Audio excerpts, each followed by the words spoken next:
Kembali di The Headline spesial Lebaran, Bang Don. Ya. Orang mudik begitu banyak dan orang selalu berpikir kalau orang mudik ke kampung, ekonomi di kampung juga tumbuh. Itu yang menarik selama ini karena kemudian ada perpindahan uang dari kota ke desa. Dari tahun ke tahun kan bertumbuh terus. Kali ini yang mudik itu katanya Mas Bayu itu 20 juta. Wah. Coba bayangkan. Itu yang pakai angkutan umum saja. Iya, itu sebegitu banyaknya orang mudik dan itu menjadi sangat kolosal dan orang bilang ini berarti hari konsumsi terbesar. Di tengah ekonomi yang agak lesu seperti sekarang ini, mudik banyak membantu sebenarnya.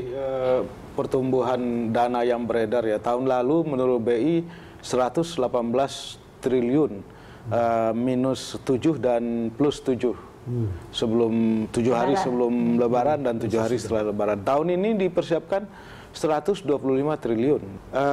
Kontribusi dalam pertumbuhan ekonomi di mudik, di daerah mudik, di desa dan lain sebagainya itu dalam beberapa bentuk. Pertama, dalam bentuk misalnya membagi uang-uang yang kemarin yang ditukarkan itu dimulai sejak di Monas sampai di mana itu yang dibawa pulang. Uang baru ya? Uang baru itu. Yang masih belum ada lipatannya loh. Ada serinya. Belum ada lipatannya. Masih kisik-kisik gitu. Kisik-kisik. Masih crispy katanya. Iya, walaupun harga mahal Mas Ulil. Kan orang mengeluh nih sekarang nih harga kebutuhan pokok mahal, angkutan juga naik, orang tetap saja jalan. Ya, karena itu menurut saya kita harus bersyukur kepada semua agama ini, karena semua agama punya hari raya, dan karena di sini agama yang paling besar adalah Islam, sehingga hari raya Islam itu terus terang memberikan sumbangan yang penting untuk menumbuhkan ekonomi kita. Pada saat ekonomi lesu dan kemudian konsumsi naik karena ada suatu event hari raya agama ya, itu jelas dampak dampak ekonominya sangat kita rasakan. Di negara-negara lain di mana perayaannya beda, misalnya Natal atau yang lain-lain, tentu juga itu punya dampak ekonomi juga. Jadi kita berterima kasih kepada agama-agama yang memberikan kesempatan kepada publik untuk merayakan suatu hari suci dengan makan-makan. Dan kalau dalam Islam kan ada satu kepercayaan bahwa kalau hari raya Idul Fitri selain makan-makan adalah pakai baju baru. Karena memang di dalam sebuah hadis ada satu ini baru juga ini. Ada satu ajaran bahwa kalau pada saat kita melaksanakan salat Idul Fitri, itu kita dianjurkan memakai baju terbaik kita. Tidak harus baru tapi yang terbaik. Tapi itu banyak kemudian diartikan sebagai baju baru. Baju baru. Itu yang Mas Wahyu. Iya, sudah Saya yang termasuk yang salah paham itu.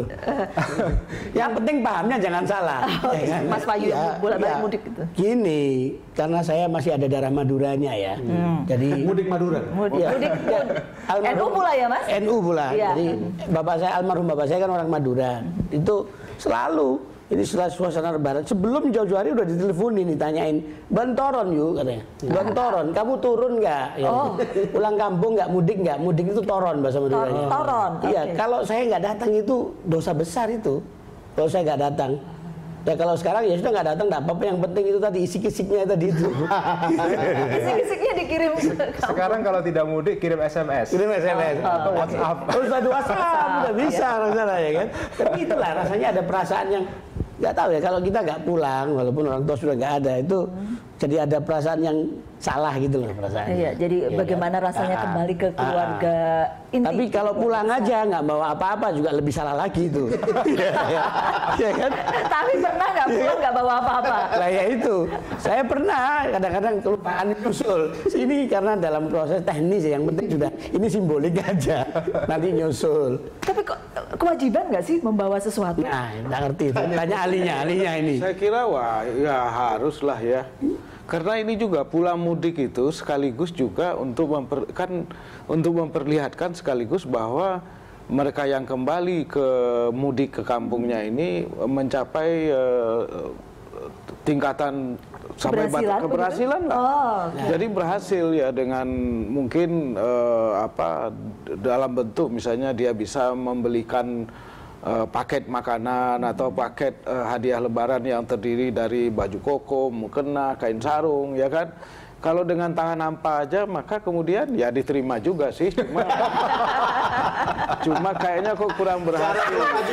Ya diterima juga. Cuman kok. Ya, jadi saya kira memang rata-rata bawa. Menurut saya rata-rata bawa.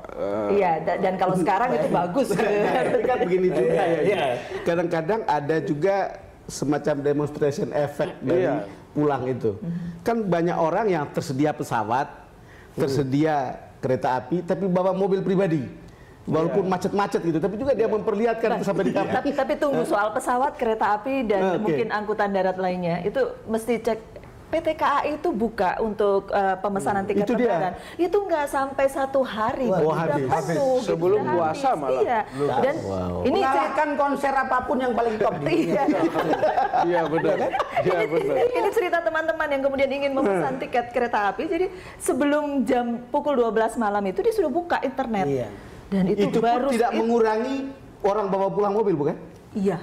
Tetapi menurut saya mudik dengan memakai kendaraan pribadi itu berkali-kali. Saya nyetir sendiri juga. Dan itu bisa dinikmati betul. Itu bagi saya juga pengalaman tersendiri. Di tengah jalan kita bersama orang lain.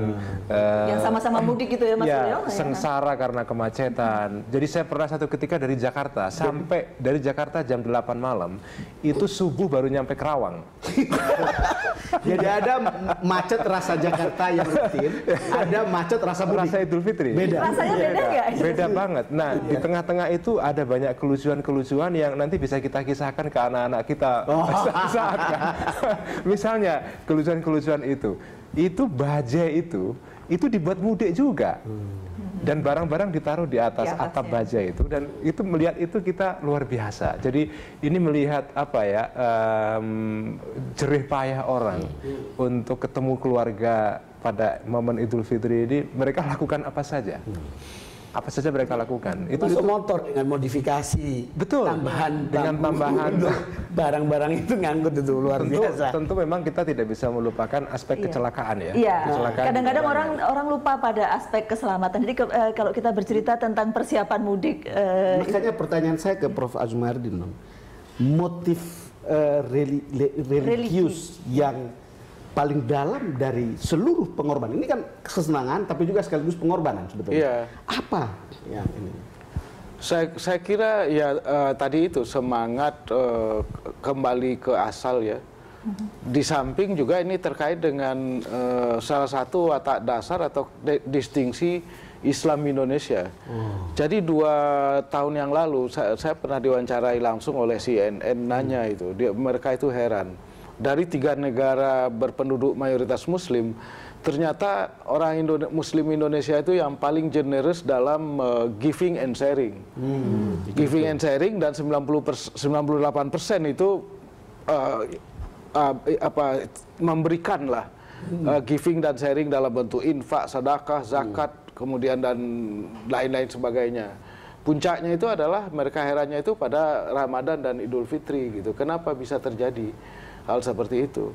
Nah, ini lebih kultural memang sifatnya. Sebab kalau dibandingkan misalnya dengan Saudi, Muslim Saudi, itu jauh di bawah Indonesia, hanya 62% yang suka giving and sharing gitu ya. Nah, kalau yang paling rendah adalah Turki, 41%. Nah, orang Muslim Indonesia itu senang giving and sharing. Misalnya saja kalau ada yang meninggal, ini terutama warga Nahdien, mereka melakukan tahlilan. Di tahlilan itu bahkan kadang-kadang terlalu bersemangat dia, bukan sekedar air minum yang dikasih, bahkan juga makan. Padahal kalau bagi orang Muhammadiyah misalnya nggak boleh makan tuh di tempat orang yang kematian gitu kan, karena membuat orang lain repot. Makin praktek seperti ini makin meluas ya, itu kan kesempatan bisnis juga. Iya. Jadi ada unsur di sini juga unsur komersial yang juga bermain. Saya kira tidak ada yang salah di situ, karena unsur komersial ini juga menyumbangkan sesuatu yang positif untuk pertumbuhan ekonomi kita kan. Iya. Jadi ada unsur komersial, kultural, ada unsur religius juga. Jadi ini memang fenomena Idul Fitri atau mudik ini kompleks sekali, menarik ya. Relevan bukan saja buat orang Islam tapi juga buat semua orang Indonesia. Semua orang bisa gembira menikmati itu. Jadi ini buat saya momen yang luar biasa betul. Soal zakat ini nggak ngerti apakah ini banyak orang yang salah paham atau memang ya memang aturannya seperti itu ya. Tolong dikoreksi. Saya boleh tahan soal zakat ini ya. Ya. Sesaat lagi ya kami akan kembali untuk Anda.